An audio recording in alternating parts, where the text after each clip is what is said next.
마크誕生. The story of the Pippin video game system starts in the early 1990s. By then, Apple's market share in the computer business was starting to fade rapidly. With the introduction of the Macintosh in 1984 and its continued line of computers, sales were slumping, and with the planned discontinuation of their biggest moneymaker, the Apple II line, Apple had to come up with a way to expand in the market.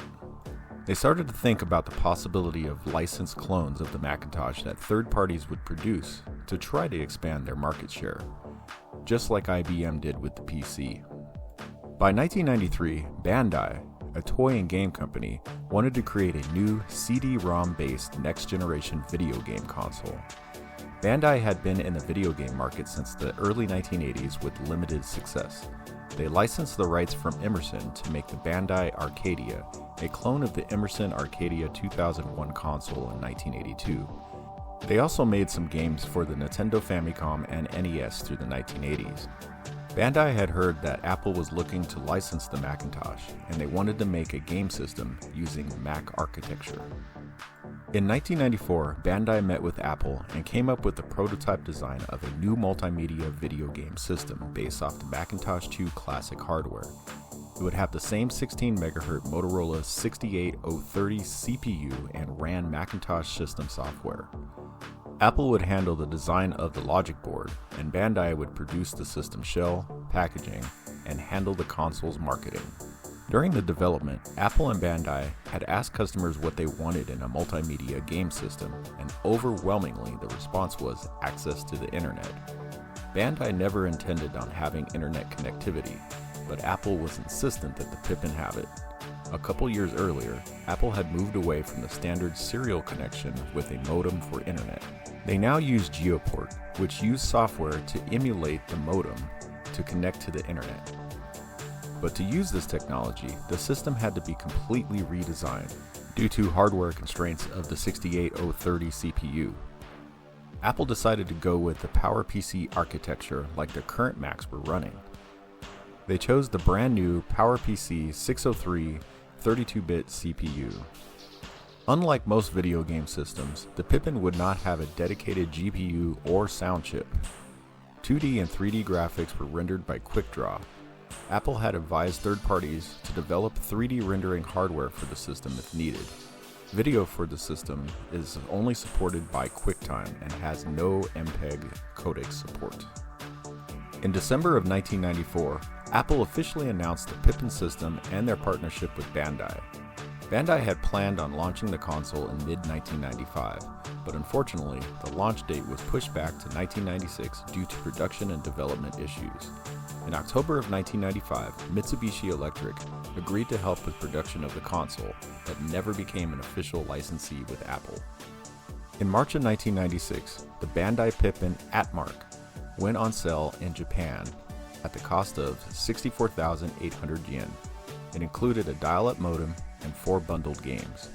Bandai CEO Makoto Yamanashi stated at the time he thought over 200,000 units would sell by the end of the year.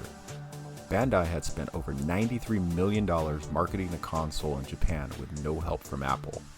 Then in June of 1996, the Bandai Pippin at World was released in the US at a cost of $599.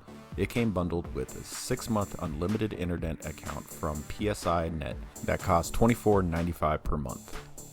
Also in June of 1996, a Norwegian company called Cats Media signed a license agreement with Apple to produce the Pippin system. They also signed an agreement with Bandai to produce the hardware for the Cats.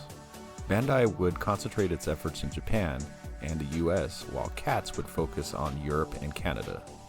While Bandai marketed the system as a game console, Cats wanted to market it as a multimedia device. They initially wanted to produce 2 systems, the first one just a basic machine capable of running only CD-ROMs, while the other more expensive unit would have internet connectivity.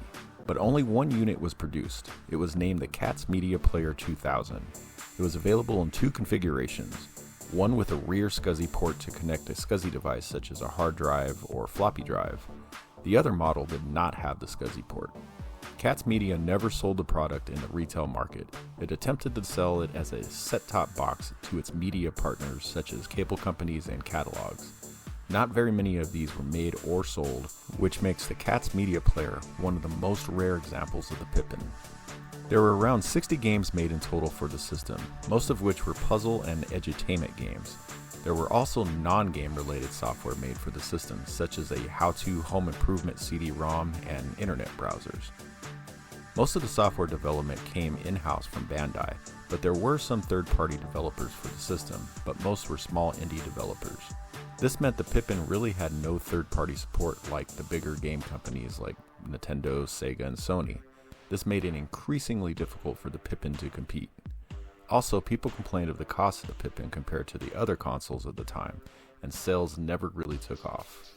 By 1997, Bandai was losing money fast and had decided to cancel the Pippin at World in the US due to almost non-existent sales. They sent the unsold units back to Japan to be sold there. Also around this time, Bandai started merger talks with Sega as financially things were looking bleak. Things were not looking good for the Pippin. The unit had been canceled in the US, had slow sales, had unknown publishers making games for it, lacked the 3D power of the Saturn, PlayStation, and N64. The writing was on the wall for Bandai, and unfortunately for them, the merger with Sega did not go through. Then Steve Jobs came back to Apple. When Jobs was at Apple before, he wanted closed systems, and upon his return, it was no different. He canceled all agreements with companies making Mac clones, including the Pippin. By mid-1997, production of the Pippin had stopped, and the system was all but canceled. Cats Media said they would continue to support the Pippin, which it did until its eventual bankruptcy in 1998. Bandai supported the console until December 31, 2002. The Apple Pippin had a 2-year lifespan, from 1996 to 1997. It was Apple's only venture into the gaming market. It sold just over 42,000 units worldwide, making it one of the worst-selling consoles of all time.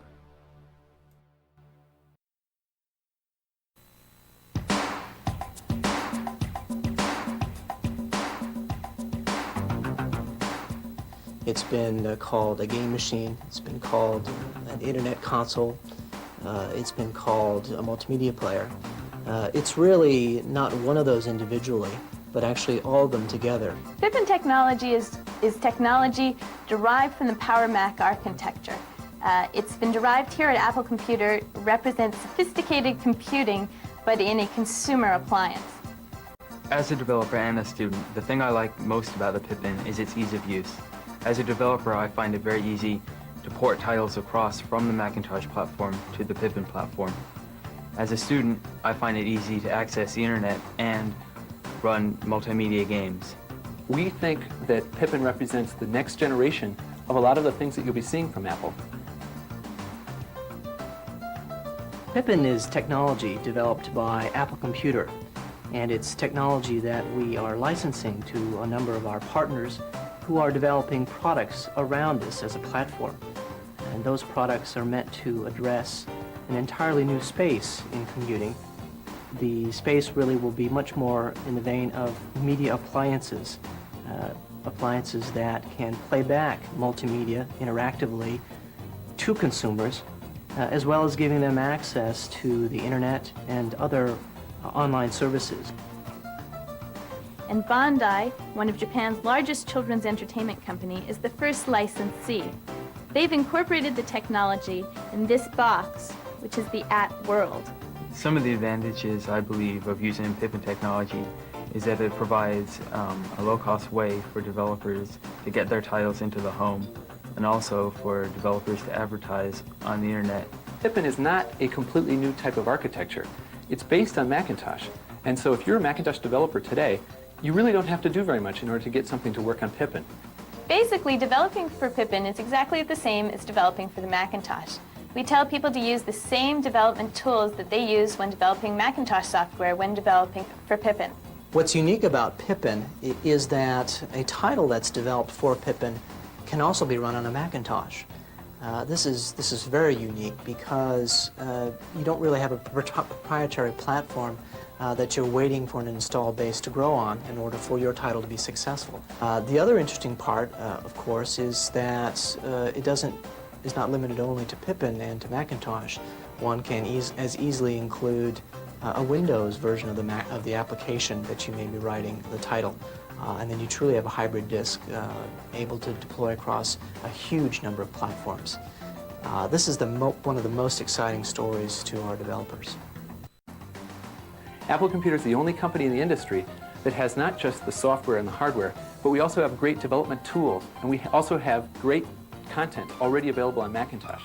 We think that all of these things combined make it possible for developers to get involved in this new generation of products with very little incremental risk.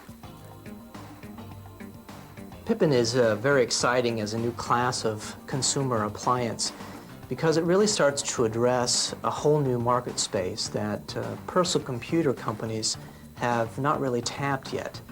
One of the exciting parts about Pippin is that it repackages very powerful technology, PowerPC technology from Apple, Macintosh operating system, the very best in CD-ROM technology and audio quality, into an appliance that's easy to use and has a very obvious usage model for the consumer. Wow, for a small box, it sure does a lot. For developers, for retailers, for consumers interested in finding out more about the Pippin, please come to the Pippin website at www.pippin.apple.com.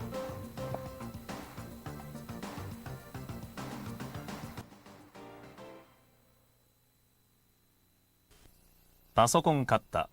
重いし高いし、あーい。ピピンアットマーク買った。我が家のコンピューター。これがテレビにつなぐの？買ったその日にインターネット。パパすっごい。パパそれ全部読むの？読みたくて読んでんじゃないのよ。インターネットは？まだ先、ずーっと先。買ったその日にインターネットピピンアットマーク。でもそれだけじゃない。ワープロ？そう。電子メール？そう。このホームページ保存。そう。必要に応じてシステムアップ、バージョンアップ。パパ無理しないでね。そうね。コンピューターの新しい形。ピピンアットマーク。Game over, man. It's game over.